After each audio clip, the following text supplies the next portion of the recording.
bit about. I think it's a really interesting and beautiful word, but here it's been translated as lunchtime mindfulness. This powerful human capacity that we have to actually be reflective, to pause, to turn the awareness to receive what is here. And in that receptivity to actually know, oh, this is how it is right now. This is what's underneath the momentum, right? Maybe a little tenderness of heart or pain or soreness in the body, some excitement or anxiety. And that in the sacred pause, nothing has to be done with that. Right? We don't have to turn that into something special or some spiritual advancement. It's just the knowing. It's just the power of the presence. That application of wisdom, of what's called refuge, taking refuge in awareness, that is so profound, that actually can remind us of what's important, right? Can remind us, oh yeah, this experience of being human is so important to tune into, to be present with, to allow these moments of knowing how it is that help us to actually metabolize the momentum of our life, the momentum of this world that is so intense and so complex. So I just want to pause here for a moment, and if you will, just take a few breaths, maybe 5, 10, however many breaths. And this question might be supportive for you. How is it now? Or how are you now? Or how is the body now? And that question can just meet the mind, offer the mind a refuge, and be a doorway into the receptivity, the receptive nature of mindfulness or awareness, presence. So just taking a few moments, opening that door. How is it right now?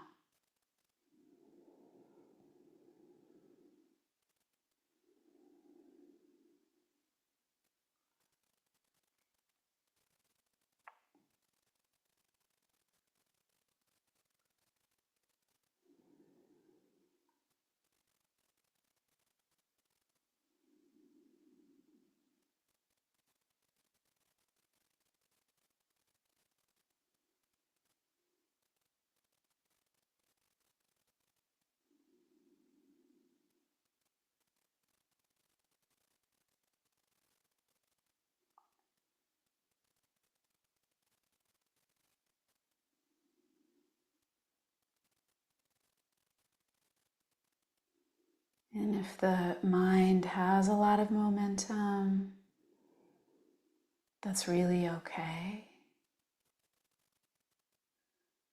The image that the Buddha offered was like a person running.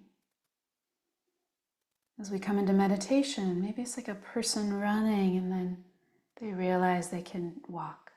Don't need to run.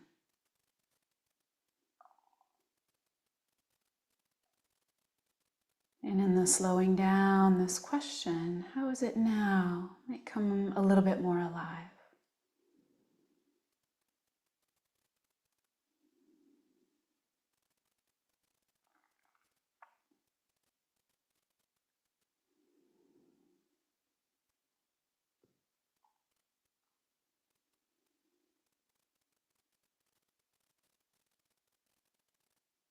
And then as you're ready, if your eyes were closed, you might want to keep them closed or let them open. And if you're willing, just to take a few moments, either just to feel in yourself how you are, or maybe to share in the chat, maybe one word that came up that you noticed, something you felt in the body, an emotion, something that arose in the mind. And we'll just take a few minutes here, and then I'll share a little bit more, and we'll have a long period for sitting, so that won't be our only sitting.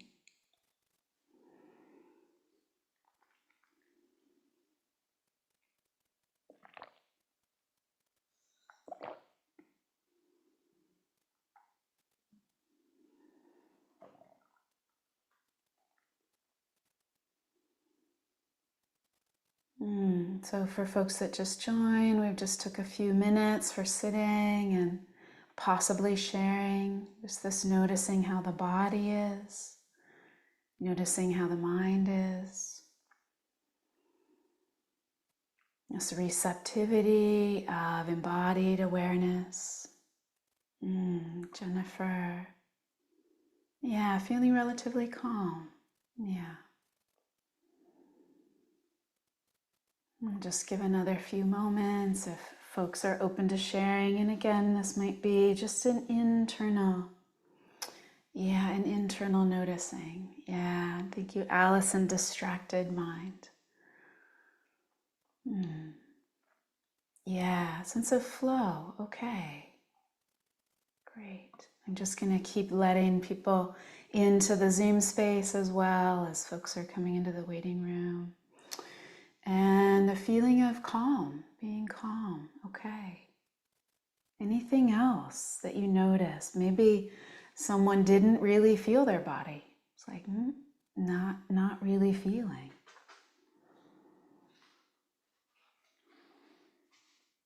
A warm embrace. Okay, beautiful. Yeah. I know I just really felt the sense of sitting with you all. It's such an interesting thing, that we're far away from each other, far away in time and space, and at the same time, I felt close. Yeah. And from Joe, not running, not walking, just pausing. Yeah.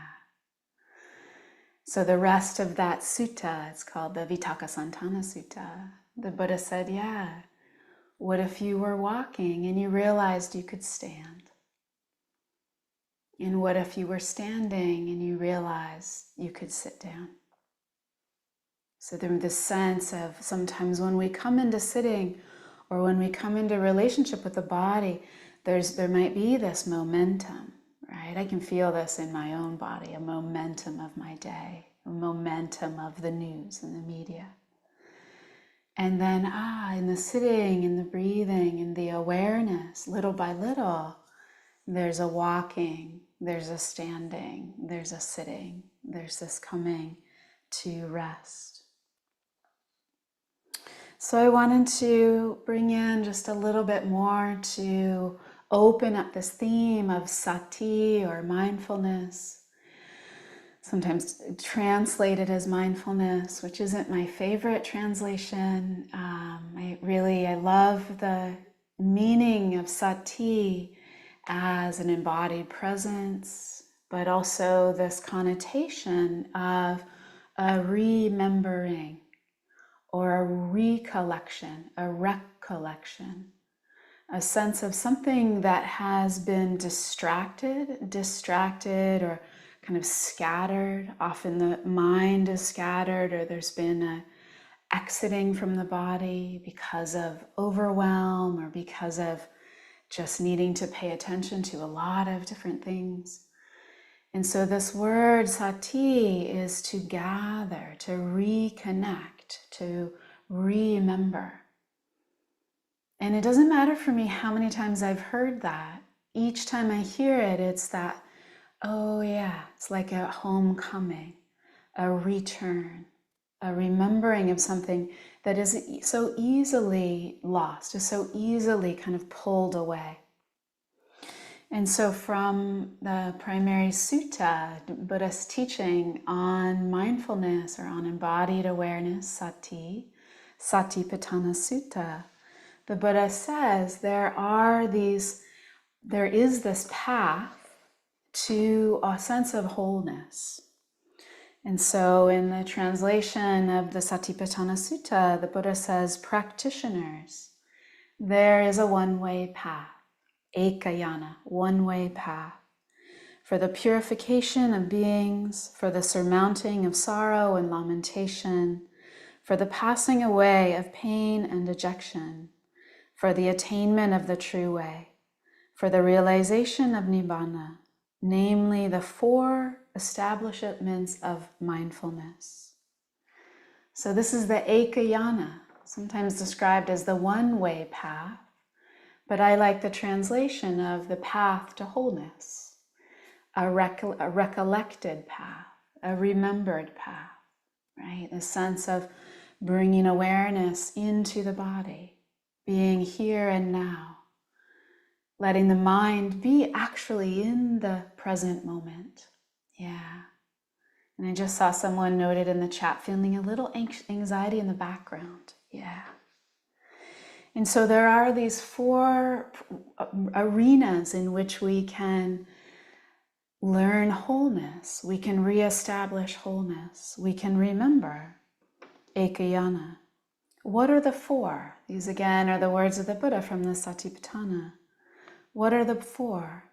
Here, a practitioner dwells, contemplating the body in the body, ardent, clearly comprehending, and mindful. So the body in the body. So here the Buddha is really naming this first foundation of mindfulness, the body and the body, and also the breath. That is a direct intimacy with the body, with this felt sense experience of being embodied, of being a form that includes all of the other aspects of our experience. So mindfulness includes thought. When we're aware of thought, we might sense that thought within the ecosystem of the body, within the climate of the body. Or emotion has its own feeling tone. If there's sadness or joy or calm, it has its own feeling tone in the ecosystem of the body. And so the Buddha is pointing to this kind of a cellular awareness of body in body that is not a projection onto the body. So it's not how the body should be or how it should feel. It's a relationship with the body. For so many people, I work as a somatic therapist, doing somatic experiencing. A lot of people say, I don't feel my body. That's a feeling, right? That's a relationship with the body. That there's been a necessary habit or process of exiting the body. That's its own relationship.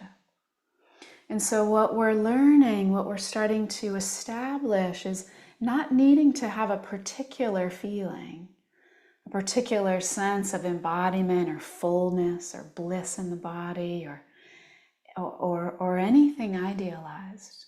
But it's about that relationship, that willingness just to feel, just to inquire, to be curious. How is the body now? And then to be receptive, opening to the life of the body, to this ecosystem of the body that holds our experience, that holds the impact of all that we go through and all that we've been through, including our ancestry. And so this gentle process of mindfulness, of gatheredness, of recollection can be supported by first just dropping a question in. How is the body now? Very gentle, a kind question that's a link. It establishes this kind, curious relationship. How is it now?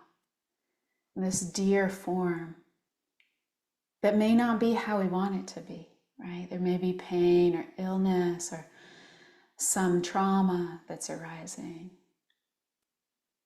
And then the next moment, these two go hand in hand, is to feel, is to receive. One of my teachers, Ajahn Suchito, said this is like picking up a piece of cloth and then feeling it with the fingers. As we bring awareness to the body and then we sense in. How is it to be in this body now? This listening, this mindfulness, this embodied awareness, this remembering. So my friends, let's sit together. I'd like to take 20 minutes to sit and or lie down or stand or walk, whatever it is that your body needs today or that you might sense your body needing. And I'll just say a few words, again, some gentle guidance in the beginning, and then I'll be silent.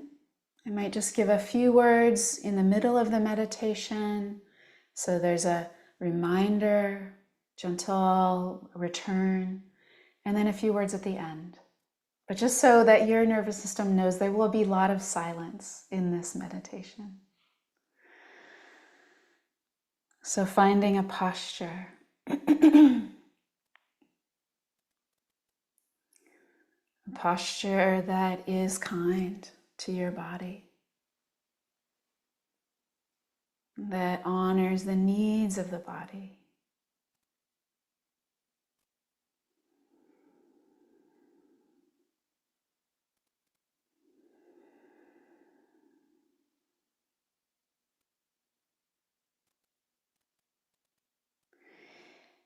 And the body of the earth is included in our own body. So you might just begin by sensing the ground beneath you, the land that you're on or the space that you're in. Listening in to this moment.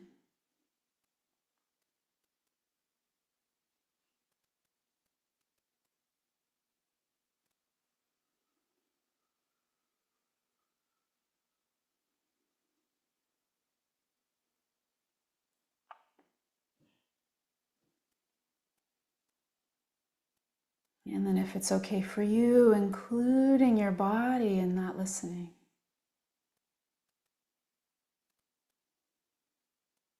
If awareness doesn't really want to be with the body, you could just keep listening into sound, into the ground beneath you, the earth around you. But if it feels okay, including the body in your listening, in your awareness. How is the body now?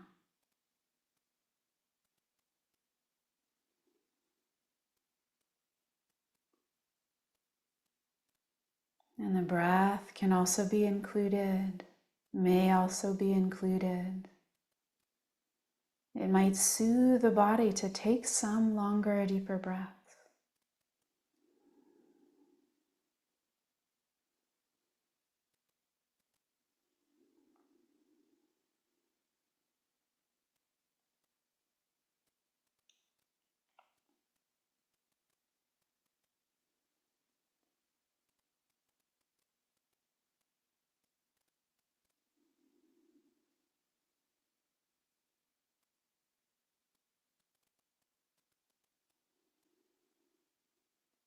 And listening to this body, your body, as you would to a dear friend.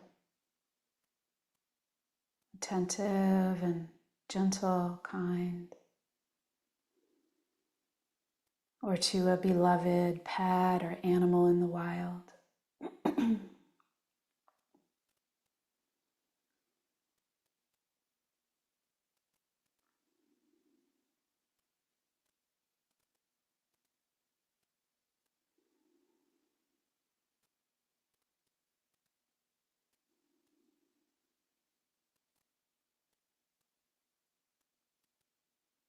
As if listening to a dear friend, listening in to the body. How is it now?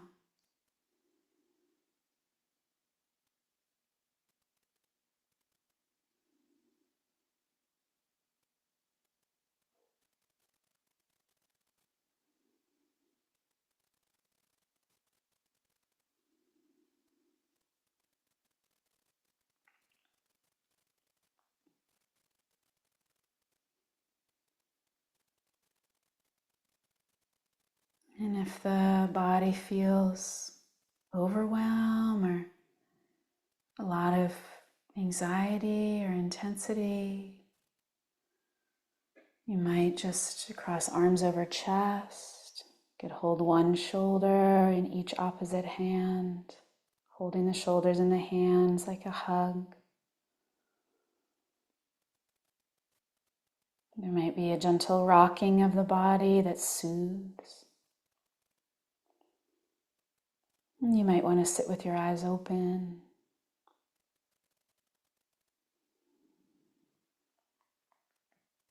So if it's a lot to be with the body, there's gentle ways of tending to, caring for. Maybe a hand on the heart or on the belly, or both.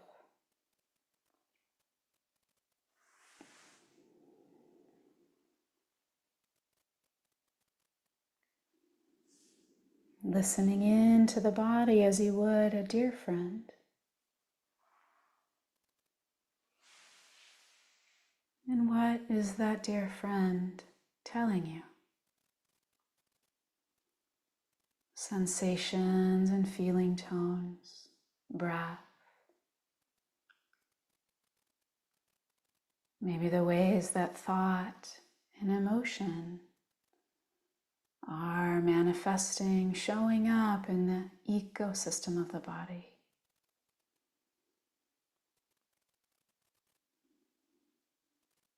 And we'll sit together now in this inquiry. How is the body now?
And the quality of presence doesn't need to be intense. If the mind is moving in all directions, that's so natural. It's really okay.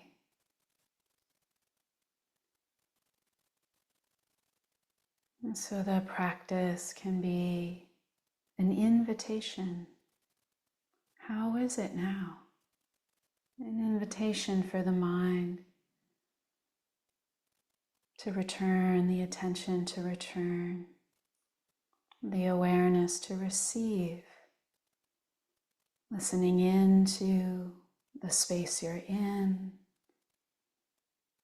your body, your breath, the feeling tones that arise and pass. Whatever is here, it's all okay. It's all included.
we can always begin again. So in the last minutes of our sitting, how is it to begin again? Sati, remembering, listening, recollecting, re-inhabiting this moment of your life, this precious life, this body, and this breath. How is it now?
So you may take a few moments to stretch or to orient to the space you're in, to look away from the screen.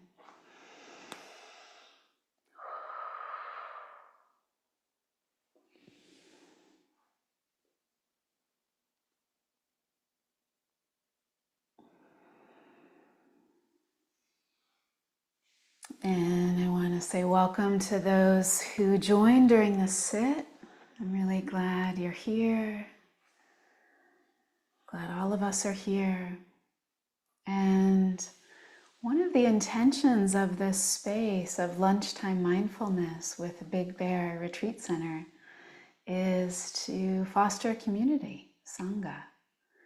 And so I'd love to hear from you. Anything that caught your attention from what I said, or something in the meditation, or a question that you have in your own meditation. Yeah, welcome, Melanie. And let me just make sure that you have the ability to unmute. So yes, so go ahead. Yeah, welcome. Oh, thank you. That was really interesting because I've always learned with meditation to relax, and I'm always trying to get rid of the stress. Yeah, And, but this time I was staying with it, and it's not comfortable. no. So, it's not comfortable to be with it. I want to get rid of it. So, Yeah. yeah. Mm. Yeah, what do you notice now as you just feel into your experience? Well, I got through with it. I got through it, and I stuck with it, and I'm still here. Yeah. But I guess I'm caught between trying to constantly relax rather than be with it. So which direction do I go in? That's what I. Yes, right. It's such a great question, and this is a really interesting question to me, because for me, the trying to relax sometimes is stressful, and the sense that I'm supposed to be relaxed when this is not a relaxing world to live in. And it's not, for me, a relaxing time to be alive on this planet. And my body feels it. And so for me, what I'm really curious about is, first of all, like, oh, I think I'm supposed to relax, right? And then what happens there? So then there's a relationship to how it actually is. I'm just speaking about my own experience. Then I'm in a relationship with, oh, this is how my body actually is. It's actually quite tense. And I have some skills that I can use that can help to relax. So I can open my eyes, or for me, sometimes rocking. It just, it stimulates the vestibular system, so that can help relax. Or sometimes I'll do this, I'll cross the arms and squeeze the shoulders. Many different things we can do to just help soothe, deepen the breath. But there's also the contacting of this experience of, like, yeah, there's stress, right? There is stress, there's dukkha. And that's actually the part of the Buddha's teaching. He knows, like he really said, all of my teachings can be summed up in this handful of leaves, which are the Four Noble Truths. The first of which is, yeah, it's stressful to be a human being. And so that this relating with and having a sense of kindness with, yeah, it's so natural. It is so stressful. And that maybe we don't have to get rid of the body that feels the stress or the mind that feels the stress. But maybe there's a way, by just coming back and opening to it, allowing it, breathing with it, feeling, where can I relax in the body? right? Maybe I can feel the ground is there. And so maybe there's just a little more softening in the legs or the shoulders or the jaw. So that there's not a contention with the stress. There's not a like, oh, I've got to get rid of it, right? There can be this sense. I love this image, and I don't know who started this, but it's a lot of people have been sharing it. Like this is the contraction, right? The impact of everything in our lives on the body, on the mind. And then this is the awareness, this is the kindness, this is the metta, this is the sangha, right? We're sitting with others. This is the earth holding us. And it's like this. So instead of like, I've got to relax, right? It's more like, I'm going to hold, I'm going to support, and then maybe the softening. I'm just curious how that lands. Yeah, that's nice. So actually, what I do is I usually go to metta when I Yeah, feel the tension, yeah, and that just does help. So, but this time I did not do it, but I think it should. I want to relieve the suffering, yeah, at the same time that I know that it's there. So, yeah, I yeah, think I'll use them both, the noticing and then going to the your loving kindness and my praises and things. So thank you. yeah, That was yeah. helpful. Yeah, you're welcome. Thank you for that. That's a really profound sharing. And there's a few things. What was number one on the path to wholeness, right? What are the other three?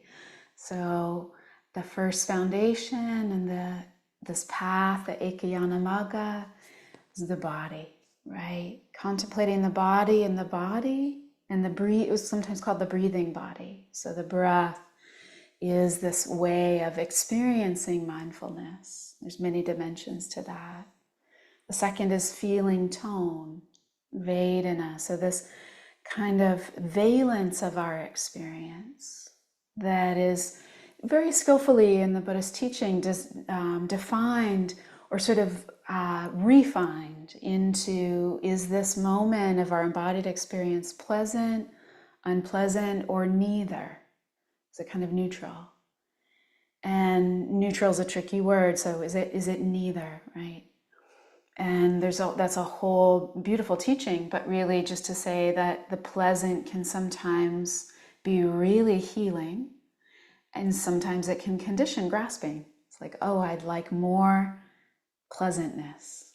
And the unpleasant can condition a sense of, I don't want this, right? Melanie was kind of speaking to this. We feel the stress, and it's like, how do I get rid of this, right? So can condition an aversion. And that which is neither pleasant nor unpleasant, we often don't really notice it.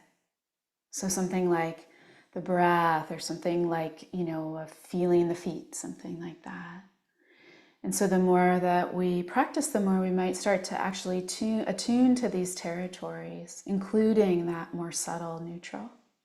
So that second foundation. Third foundation is mindfulness or awareness of the mind heart.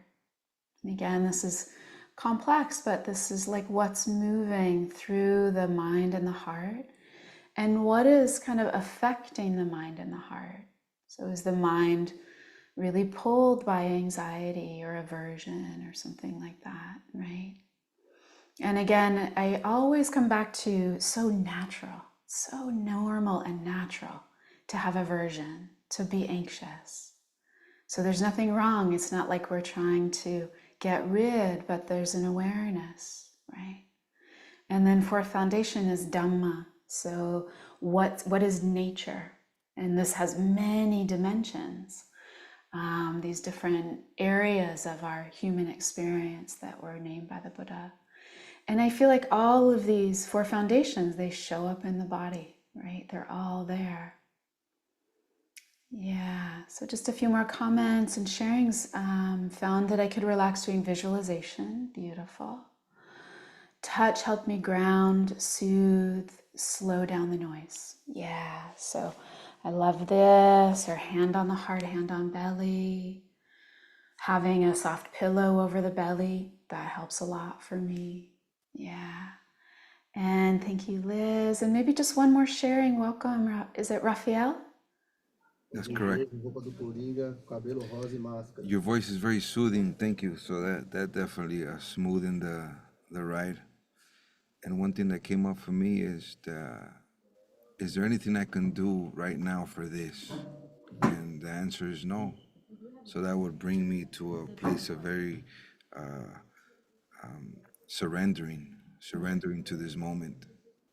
You know, and the sangha, it's very playful for me to be around all you beautiful people, because that just brings me like, oh, we're doing this together, you know. I'm not here alone doing this. We all have our stories, we all have our feelings, and we're doing this together. So I surrender to that as well. But what came up for me is like, all right, Rafael, is there anything you can do for what you're thinking right now? And the answer was no. So that would just I let go. I let go of everything, because I know when it's time to get into action mode, I'm going to get into that action mode, or I'm going to take care of what needs to take care of. But in this moment, is there anything I could do? No. Let go. And I would just go into this space of neutral, no concept state. And that's a beautiful place to be in. No concept state. I don't know nothing right now. I don't know. But thank you so much, everyone, and thank you so much for guiding us. Thank you, Raphael. Yeah, what a beautiful teaching and a beautiful sharing. Yeah. And I love that you named the refuge of the Sangha. You know, it is so powerful. As you said, we're not alone in doing this. That's why we gather. Yeah. And thank you so much, Joe. Really good to be with you. And Deborah, yes. And thank you, Garth. It's really good to meet you. Just an offering that my dear friend Young O and myself will be offering an in-person retreat at Big Bear Retreat Center. That's October 13th through the 18th. It's called Sacred Refuge, an embodied devotional retreat in nature. So we'll be doing somatic practice, some yoga, and devotional mindfulness practice, and being on the land as much as we can. So check that out if you'd like to join us for that. And wishing you all a beautiful rest of your day. And I'd like to dedicate the merit. May all beings everywhere experience peace, experience safety, and experience belonging, Sangha.